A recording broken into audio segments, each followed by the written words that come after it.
Labour urged Prime Minister Boris Johnson to heed Mr Barnier's advice in the House of Lords this afternoon, questioning Lord Frost on relations between the UK and EU. Labour's Baroness Hayter called on the government to honour the commitments it made under the withdrawal agreement in 2019. Frictions over the implementation of the Northern Ireland Protocol have led to a number of public rows since January. The UK has accused the EU of being purist in its implementation of the agreement and said the protocol is unsustainable in its current form, but the EU has demanded the mechanism be implemented in full, warning Britain would be breaking international law if it fails to fully cooperate on the treaty. Quizzing Lord Frost this afternoon, Baroness Hayter said, perhaps the minister could explain to the House how the deal that he negotiated and advised the Prime Minister to sign has led to quite such a bumpy ride, and whether he can persuade the Prime Minister to heed Mr Barnier's advice to respect his signature on the withdrawal agreement. Earlier this month, Mr Barnier,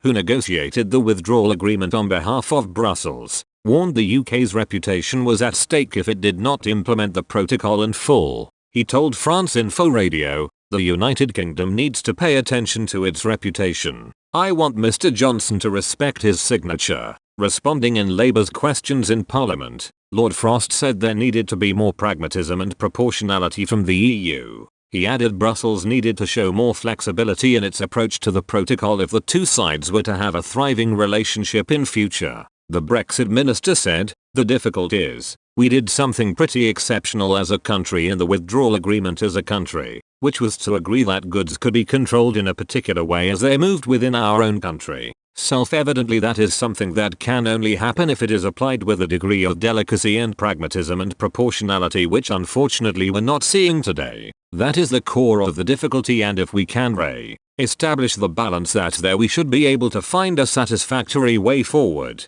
Lord Frost has held a series of talks over the protocol with his EU counterpart Maroš Šefčovič in recent weeks to find a breakthrough on the protocol. The UK has submitted a series of suggestions on how to make the mechanism work better for both sides. While stalemate remains on the issue, both the UK and EU have tried to restore trust in talks. Earlier this month, the government asked Brussels for permission to extend the grace periods on some customs checks due to come into place at the end of the month. The move was in contrast to earlier in the year when ministers took unilateral action to delay the implementation of checks. In response, the EU is understood to have agreed to grant the extension.